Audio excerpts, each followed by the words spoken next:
I'm not in frame. How about this? This probably works. Hello, my beautiful bookish people.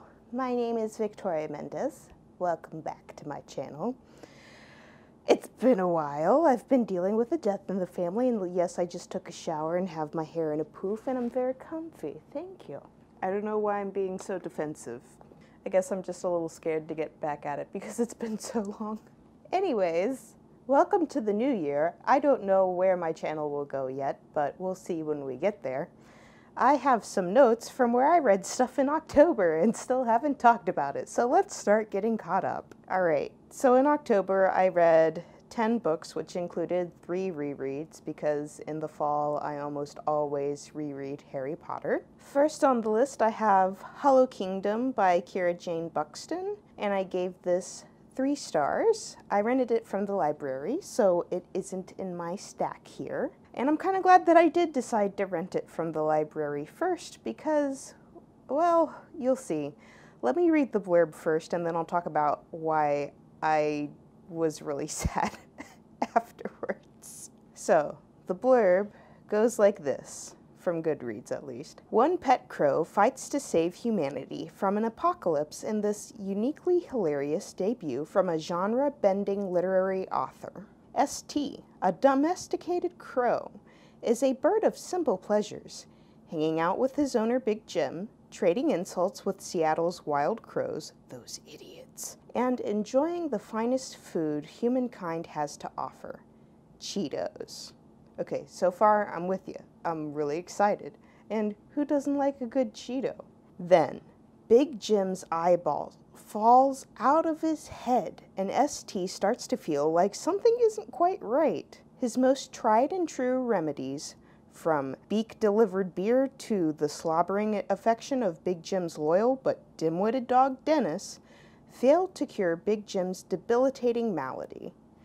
St is left with no choice but to abandon his old life and venture out into a wild and frightening new world with his trusty steed Dennis, where he discovers that the neighbors are devouring each other and the local wildlife is abuzz with rumors of dangerous new predators roaming Seattle. Humanity's extinction has seemingly arrived, and the only one determined to save it is a foul-mouthed crow whose knowledge of the world around him comes from his TV-watching education. Hollow Kingdom is a humorous, big-hearted, and boundless beautiful romp through the apocalypse and the world that comes after, where even a cowardly crow can become a hero. So that was the end of the blurb. And no, this description is not accurate. From the description, it sounds really exciting. Aw man, this bird's trying to fix humanity by going out and venturing into the world. He talks with a really foul mouth because his name's St. Shit turd. Wait, does that say that in the thing? I mean, it sounds like it's going to be a good time, right? If you really like the whole apocalypse genre, then you'll probably still enjoy it, but with the way that this was worded, I thought it was going someplace completely different than where it went. I expected a grand story of how this bird saves humanity from a zombie apocalypse, and it's not about that at all. However, it is about a crow trying to learn his place in this new world as he navigates a zombie apocalypse world while learning the differences in between domesticated and non-domesticated bird life. I still found this book amusing because it was written from the perspective of a bird in a zombie apocalypse, which, I mean, come on, that's funny. But I was really disappointed because I'm not a huge fan of dystopian literature, but I thought it was going to be like a anti-dystopian thing where he like overcomes the dystopia somehow as a pet bird doing cool stuff, when really it's just about him learning to survive in the real world, which is now a zombie apocalypse. So yeah, I don't ever see myself rereading this book really, unless for some reason I get an itch for dystopian literature, which I don't see coming anytime soon, unless you guys want me to reread my high school favorites, which would include The Road by Cormac McCarthy. Let me know about that in the comments below. because it's been a long time since I've read that. So that's why I gave this book 3 stars. If you enjoy apocalyptic stuff, you're gonna love it. I don't, so I'm probably not gonna reread it. It's still a good book. It's still amusing. Next, I actually do have the book for this one, and I'm really glad that I bought it. I bought it used off of Amazon, and it kind of came crumpled and stuff, but it's fine. I've kind of flattened it out mostly, you know, whatever. It's a cute picture book. I ended up keeping it. I love it. It is quite interesting with the way that it is written. Hopefully this is showing up on camera. I don't know. My camera's 8 feet away from me right now, and I can barely see myself in the little screen there. But it's a cute little picture book that has all sorts of feel-good stuffs in it. I mean, I highly recommend you pick it up if you need a cute little good moment in your life. But I'll read the back. Here is the unforgettable story of Johnny, an alien sent to study Earth. Always feeling apart, even among the other aliens, Johnny feels at home for the first time among the creatures of Earth. The characters are unique and inventive. A bear is tired of other creatures running in fear. An egg struggles to decide what to hatch into. A puppy is unable to express its true feelings. Bees think long and hard about what love means. Birds try to eat the sun. Nothingness questions its own existence. A ghost comes to terms with dying. And an introverted hedgehog slowly lets Johnny see its artistic insecurities. At the same time, Johnny's curious presence allows these characters to open up in ways they were never able to before, revealing the power of somebody who is just there to listen. Through this story of a lost, lonely, and confused alien finding friendship, acceptance, and love among the animals and plants of Earth, we will all learn how to be a little more human. It's really cute, and that description is spot on. 5 stars. When I'm down, I'm gonna pick up this book. In fact, I probably need to reread it today or this week, because I've just been having a bad time since I lost a family member to cancer. So, yeah, it's sad but simple and beautiful and cute and just overall lovely. It's a good little pick-me-up. So the next thing that I read was, or should I say listened to, because I got the audiobook for it through the library, Their Fractured Light by Amy Kaufman and Megan Spooner, which I gave 3 stars, which is basically what I've given this entire series. And, well, the Goodreads blurb goes like this. A year ago, Flynn Cormack and Jubilee Chase made the now infamous Avon broadcast, calling on the galaxy to witness for their planet and protect them from destruction. Some say Flynn's a madman. Others whisper about conspiracies. Nobody knows the truth.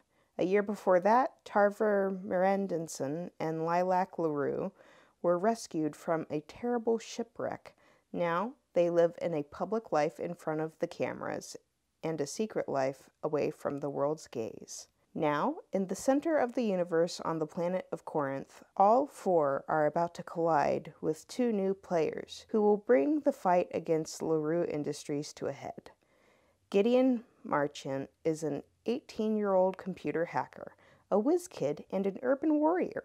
He'll climb, upseal, and worm his way past the best security measures to pull off on-site hacks that others don't dare touch. Sophia Quinn has a killer smile, and by the time you're done noticing it, she's got you offering up your wallet, your car, and anything else she desires. She holds LaRue Industries responsible for the mysterious death of her father and is out for revenge at any cost. When LaRue Industries' security breach interrupts Gideon and Sophia's separate attempts to infiltrate their headquarters, they're forced to work together to escape. Each of them has their own reason for wanting to take down LaRue Industries, and neither trusts the other. But working together might be the best chance they have to expose the secrets the LRI is so desperate to hide. And yes, this is fairly accurate for what happens, but it completely brushes over that there's a huge love story involved. It's more of a romantic sci-fi than just a cool sci-fi with intrigue, and I have to be in the mood for that. This was not one of those times. I don't know if I ever will be in the mood for that. If I am, I'd probably go back and reread it, but until then, I'm gonna give it 3 stars. The next book I read was These Witches Don't Burn by Isabel Sterling.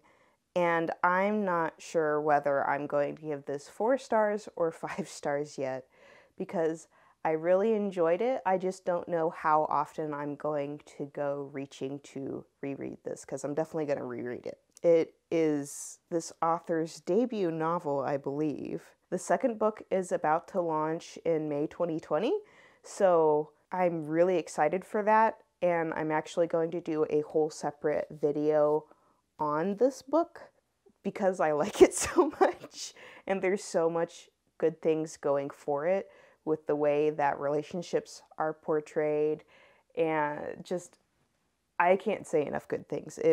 I really enjoyed it. Parts of it made me cry because I got really attached to some of the characters, even though the character didn't really show up much.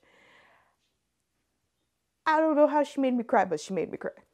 And I'm going to make my separate video on this more closer to May because I'm going to reread this before the second book in the series comes out. So be looking out for that later. But the blurb goes like this. Hannah's a witch, but not the kind you're thinking of. She's the real deal, an elemental witch with the power to control fire, earth, water, and air. But even though she lives in Salem, Massachusetts, her magic is a secret she has to keep to herself. If she's ever caught using it in front of a reg, non-witch, she could lose it. For good. So Hannah spends most of her time avoiding her ex-girlfriend and fellow elemental witch, Veronica, hanging out with her best friend and working at the fly-by-night cauldron, selling candles and crystals to tourists, goths, and local Wiccans. But dealing with her ex is the least of Hannah's concerns when a terrifying blood ritual interrupts the end of school year bonfire. Evidence of dark magic begins to appear all over Salem, and Hannah's sure it's the work of a deadly blood witch. The issue is, her coven is less than convinced, forcing Hannah to team up with the last person she wants to see, Veronica. While the pair attempt to smoke out the blood witch at a house party, Hannah meets Morgan, a cute new ballerina in town. But trying to date amid a supernatural crisis is easier said than done, especially when the attacks on Salem's witches become deadlier by the day. Isabel Sterling's delightful, suspenseful debut equal parts sweet romance and thrilling mystery, with everything she loves on the line. Hannah must confront this murderous villain before her coven and any chance she has with the new girl is destroyed. Now, I know I just got done talking about how I don't like romances, but this is much more explaining relationships and how they can work, and focuses much, much more on the mystery afoot and the thrilling suspense than it does just the relationships, whereas the other book focused more on, here's a relationship that's happening while the story's happening. This one's, here's a story that's happening with a relationship that's happening. I prefer story first, relationship later, and this I felt was more of that. They're intertwined, they work well with each other. Yes, the description is very accurate, and I was on the edge of my seat the whole time I was reading this. I really appreciated the way that things were portrayed, and I need more of this series, and I will have more of it in May, and I just can't wait. Alright, moving on. I reread Harry Potter and the Order of the Phoenix by J.K. Rowling. Of course, I gave it 5 stars. I've been rereading this since I was a kid, basically every year. Except for maybe while I was an undergrad. So the Goodreads blurb is like this. There is a door at the end of a silent corridor, and it's haunting Harry Potter's dreams. Why else would he be waking in the middle of the night screaming in terror? Is someone calling me? I'll be back. Well, that was one long talk with family later, so the lighting has changed, and also I could finally take my hair out of my hair drying towel. So, back to the blurb. Harry has a lot on his mind for this. His 5th year at Hogwarts. A defense against the dark arts teacher with a personality like poisoned honey. A big surprise on the Gryffindor Quidditch team. And the looming terror of the ordinary wizarding level exams. But all these things pale next to the growing threat of He Who Must Not Be Named, a threat that neither the magical government nor the authorities at Hogwarts can stop. As the grasp of darkness tightens, Harry must discover the true depth and strength of his friends, the importance of boundless loyalty, and the shocking price of unbearable sacrifice. His fate depends on them all. Now this is a description for the Harry Potter franchise that I can get behind. It's short, sweet, to the point, gives you a taste of what's coming, but doesn't tell you exactly what happens in the books, like some of the other descriptions. Moving on. We have the Business Cat series by Tom Fonder. If you don't know, it's an online webcomic series that then got turned into books, and there are some exclusive pieces of content inside of these, but honestly, it's not a huge difference from the online version. I don't feel bad about getting these, though, because I'm playing a game called Mutants and Masterminds. It's a tabletop game.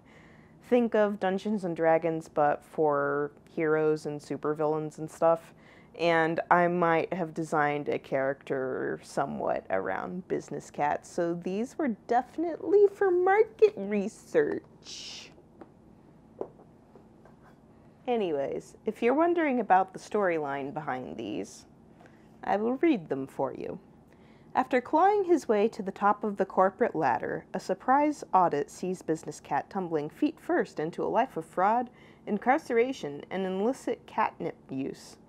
In Business Cat Hostile Takeovers, author Tom Fonder returns for a hilarious tale of greed and redemption that office workers, cat lovers, and comic fans alike will cheer on to the finish. Accurate description. For the other book, Boss, Billionaire, Business Maverick, Cat. The only tycoon boasting his own private executive litter box and luxury mega cat condo.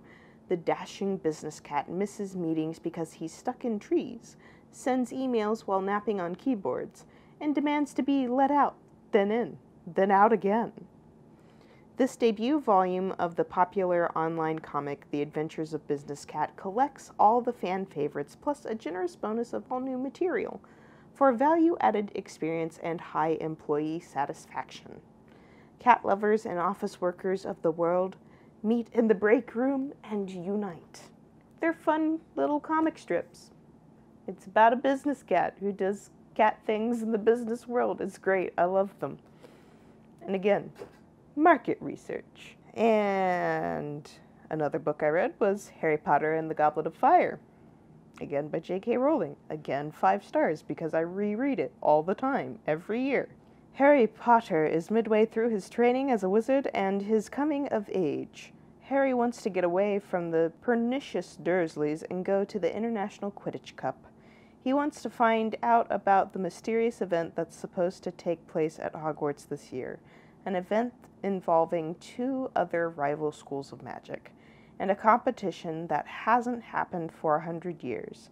He wants to be a normal 14-year-old wizard, but unfortunately for Harry Potter, he's not normal, even by wizarding standards, and in his case, different can be deadly. Yes, this is accurate, and again, I appreciate it being short and not ruining everything. And again, Harry Potter and the Half-Blood Prince. Unfortunately, this one's much longer. When Harry Potter and the Half-Blood Prince opens, the war against Voldemort has begun. The wizarding world has split down the middle, and as the casualties mount, the effects even spill over onto the Muggles. Dumbledore is away from Hogwarts for long periods, and the Order of the Phoenix has suffered grievous losses. And yet, as in all wars, life goes on. Harry, Ron, and Hermione have passed their OWL-level exams, start on their specialist NEWT courses. 6th-year students learn to apparate, losing a few eyebrows in the process. Teenagers flirt and fight and fall in love. Harry becomes captain of the Gryffindor Quidditch team, while Draco Malfoy pursues his own dark ends, and classes are as fascinating and confounding as ever, as Harry receives some extraordinary help in potions from the mysterious half-blood prince. Most importantly, Dumbledore and Harry work together to uncover the full and complex story of a boy once named Tom Riddle, the boy who became Lord Voldemort. Like Harry, he was the son of one Muggle-born and one wizarding parent, raised unloved, and a speaker of Parseltongue. But the similarities end there, as the teenaged Riddle became deeply interested in the dark objects known as Horcruxes, objects in which a wizard can hide part of his soul, if he dare splinter that soul through murder. Harry must use all the tools at his disposal to draw a final secret out of one of Riddle's teachers, the sly potions professor Horace Slughorn. Finally, Harry and Dumbledore hold the key to the Dark Lord's weaknesses, until a shocking reversal exposes Dumbledore's own vulnerabilities and casts Harry's and Hogwarts' future in shadow. Well, that basically just told you the entire book and ruined a lot of fun reveals. This is the description that the publishers decide to use for the book. Why? Why? It ruins so many fun things that are revealed to you in the story as like surprises and mysteries, but oh wait, I can just read the book synopsis and be done with the book for the most part. Here's an example of what not to do for your synopses. And the last book that I read in October was Lifelike by J. Kristoff. And this was recommended to me by another booktuber. I can't do names right now because my brain doesn't do names, but anyways, I'll leave a link somewhere. And if you haven't already checked out other videos on my channels, I generally tend to really enjoy J. Kristoff work, especially J. Kristoff and Amy Kaufman together.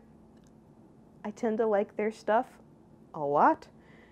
J. Kristoff on his own, I like a lot. I haven't found anything by Amy Kaufman by herself yet. Anyways, it's his new series, and it's not done yet. The third book still isn't out yet. Did I give this 4 or 5 stars? It's really hard for me to rate this book because, like any other time where I'm not in a state of depression, I probably really would have enjoyed this.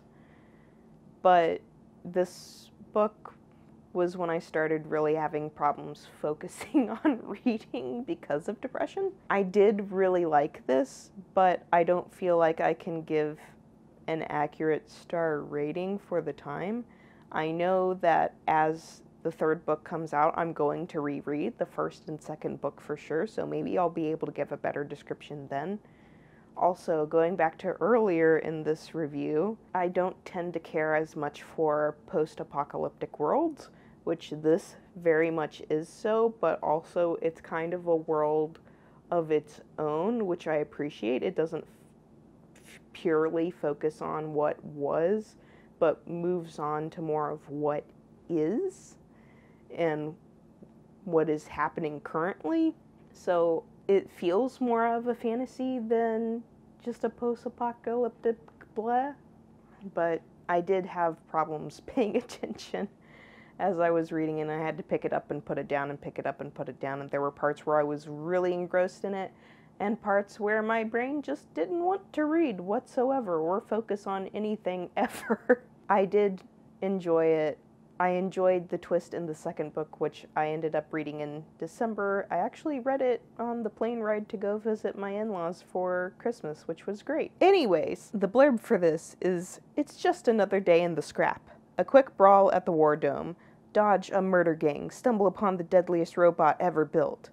17-year-old Eve isn't looking for secrets. She's already too busy looking over her shoulder. The robot gladiator she spent months building is a smoking wreck, and the only thing keeping her grandpa alive was the handful of credits she just lost to the bookies.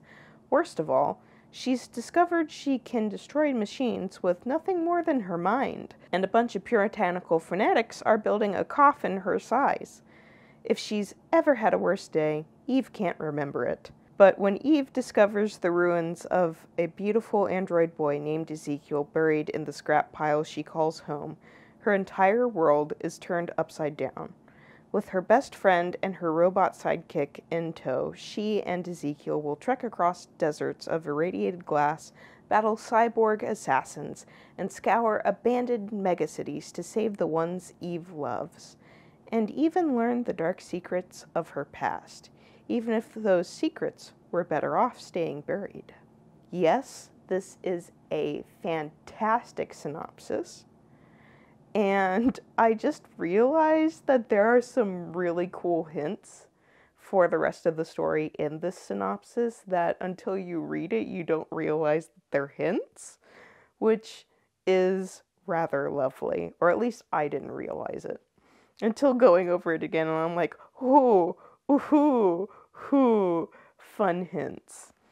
And in J. Kristoff fashion, I couldn't figure out what the end of the book was going to be like until I was there, and there were a couple of different places where I'm like on the edge of my seat going, what?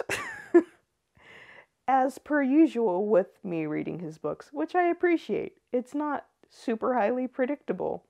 Even though I've read so many J. Kristoff books by now, I still can't always predict where he's going in his writing, which I greatly appreciate. Now, there were also some other books in October that I was supposed to read that were part of the Hocus Pocus readathon, which I did not get to do because I was dealing at the time with a very, very sick family member. And there were a couple of indie authors that I was supposed to do reviews for, and like I said, I had a really hard time focusing in October, in November, December, and I'm still having a bit of problems focusing, but I'm starting to get my reading legs back. Is that a thing? What do you say when you're getting back into reading again? So to the authors that I was supposed to review for in October that I was really hopeful to get around to, I am really sorry. I haven't forgotten about those books. I do intend to get to them eventually, but also I think it's better that I wait until I'm in a better state of mind to give a good review that I feel like I've put my best foot forward into. Wait, that doesn't make sense either. You know what I mean. Anyways, I wanted to be able to really be into it and be able to concentrate while reading to give a fair review for these books that authors have specifically said, please write me a review for. So I want to give those a little bit of extra attention, a little bit of extra care. And I haven't forgotten about them.